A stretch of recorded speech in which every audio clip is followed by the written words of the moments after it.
Yeah, a little bit of a different person than a couple months ago in our last interview. He was blonde before too. Well, right now I just started a wholesale company with a business partner down in Georgia. He's my, partner, boots on the ground. He does a lot of our relationship management. I do a lot of the sales and back end work in the business. But it's a real estate wholesale business. It's really, marketing, sales at the end of the day. That's awesome. So Yeah. when you made a big shift. Yeah, A big leap. I was working as an operations manager at a corporate company. Grew to a six-figure income, and that same year that I was, making six figures, I pretty much quit that job to start this wholesale business. It's actually pretty radical. It's a big risk, and I love the risk Yeah. because the biggest thing with entrepreneurship and chasing your dreams is it's nothing but risks. Yeah. But the calculated risks because you can control them, which comes down to, everybody wonders what stock to invest into, and I tell everybody the stock is you. It's YOU. That's the abbreviation. Yeah. Because you control if it goes down and you control if it goes up, and you can blame yourself or you can thank yourself. So I respect that move that you made heavily, and I was very impressed with it. And Yeah. it's not something many would do, but Yeah. you're on the other side and it's going well. Yeah, I mean, the first 5 months has been kind of choppy, you know what I mean? Just luckily I've had some money saved up to keep the expense and everything. But this month is our first month that we're consistently closing deals, and we have more deals projected to close next month. So super pumped about that. Super pumped to be able to spend more money in marketing and turn it into more deals. And I can finally really see the business taking off at this point. The last 4 or 5 months has been a real mental challenge, just keeping my mindset right. You know what I mean? Did I make the right decision? Did I, that's the biggest thing. Anyone that's trying to start a business, especially if they're taking a big risk like that, it's the mindset is, because you always hear people talk about mindset and stuff, and you're like, that's bullshit. Just give me, what do I have to do? The hard skills, the whatever. But mindset is actually super important. 100%. So our slogan is the final odds. I want to know what that means to you. What does the final odds mean to you? Final odds. I mean, that's one of the things I love about your brand is because defying your odds to me means, everyone has different struggles in their life. I've had I had struggles come to this country as an immigrant and growing up in poverty, and There's a lot of similarities there.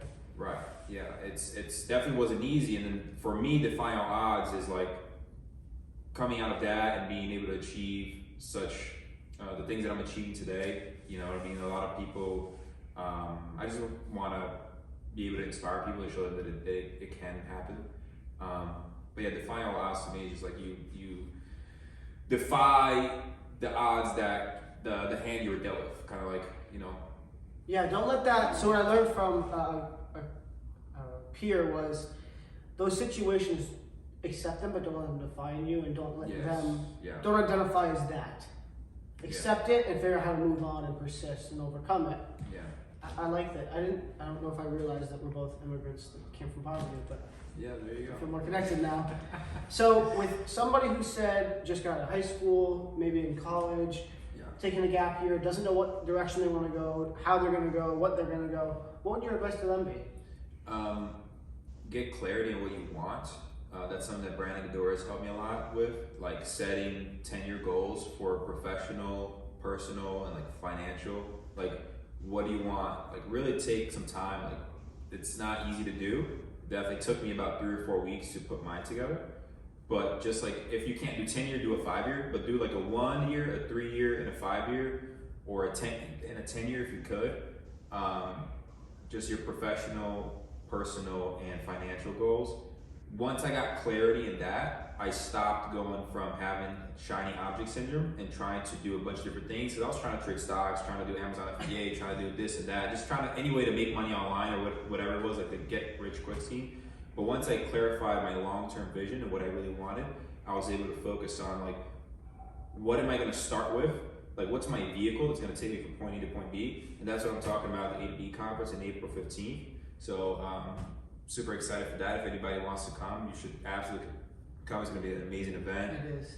We got Craig Siegel coming, right? We do. Who else is coming to the event? We have Ken Johnson, Katie Shea, Craig Siegel, me, Andre, Guillory, Brandon Gadoris, Rob Tracy. Yeah. It's gonna be an amazing event. I mean, it's just the network. There's gonna be like 250 people there. Yep. The network is gonna be crazy. Red a lot of carpet. like-minded people. We have a red carpet set up. Super excited for that. Yeah, it's exciting. I mean, can you talk about the importance of getting in the right room and getting around the right community? Yeah. Absolutely. I talk a lot about the law of proximity, and you're gonna learn about that. In my Proximity talk, is and power. You're gonna learn more about that in my talk, and I'm sure you know about it already. Obviously, you're a big D for a reason. D for dyslexia, of course. So, the law of proximity says you are the average of. The 5 people you surround yourself with. Right. I actually just read this article that said it goes even deeper than that. Not only your 5 friends, but also the people you surround yourself in general. It was I forgot the author's name, but the results show that if you have a friend that became obese, you yourself are 45% more likely than chance, like at a random chance, to gain weight over the next 2 years. Wow. And not only that, but if your friend's friend became obese, you have a 20% greater chance to become gain weight in the next 2 years than random chance. Wow. And not only that, but it goes 3 levels deep. And they said, according to their studies, that even 3 levels out, their friend's friend became obese. You had a 10% greater chance of gaining weight in the next 2 years than random chance. Wow.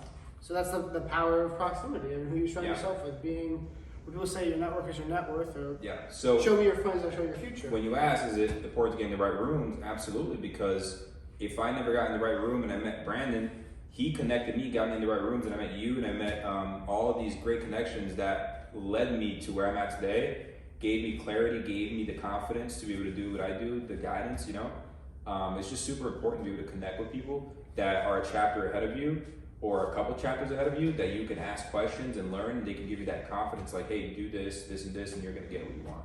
100%. I love that. What would your definition of success be? Personally, I actually have a very specific success thing in my notes on my phone. I've been doing that. My partner taught me that. He keeps everything on his iPhone notes. But for me, I have a specific number. I don't want to share it here, but I have a specific number that I want to hit revenue-wise. That's like, okay, now I'm successful. And the other factor outside of like a specific number is I want to be able to have the freedom to travel when I want, work with who I want, when I want. So I never want to have to be forced to work with someone that I don't want to work with. Right. And I just want to be able to have freedom and autonomy to do things my way, if that makes sense. Yeah. That's awesome. So I asked a lot of people, I asked Brandon after meeting him for a day or something, what have you learned being around me? What if I learned being around you? Yeah. Confidence, dude. I mean, you can just, a lot of people are just so scared to do things, to go and ask a question, especially like I knew you were a confident guy when you walked up to Floyd Mayweather and gave him your business card. So it's like, I need to hang out with Dylan more often. So that was awesome. And just not being afraid to go talk to that person at the next level. Because sometimes, you're like, that person doesn't want to talk to me or whatever. But a lot of times they do, they do want to help. And I think that I learned that from you. Like, just don't be afraid to just reach out. Just reach out to the owner of that magazine and see if they want to, do a deal with you, put you on the cover, right? Yeah. Just reach out to the CEO of fucking whatever, I mean, the worst thing that can happen is they say no, right? I look at it at I call it cost benefit analysis, right? What's my risk? What's my gain? Yeah. What's the reward if we gain? Yeah. And I'm like, if I talk to anybody, I feel a lot of people see a blue check mark or they see a Lamborghini or a Mercedes and they're like, boom, person on a pedestal, I'm below the table, all right, I'm one of the people. Yeah, I can't imagine. They're never gonna reply to me. I gotta get out of the people pile. I have to make that first unforgettable, hardworking, impressive impression where they're like, that Dylan kid, right? And I talk a lot about that. That first impression is very important because it can be the last one if it's not correct. Yeah. So as you know, I carry myself in a way where if I'm first meeting you, you won't forget who I am. Yeah. And I think my age helps. Yeah. Like, who's that 12-year-old running around in a suit? Yeah. Yeah. Nah, but and I say no. Like I started doing that recently, where I started messaging, DMing people like Carlos Reyes, he replied to me. I was super surprised. You know, his business partner Sal replied to me. David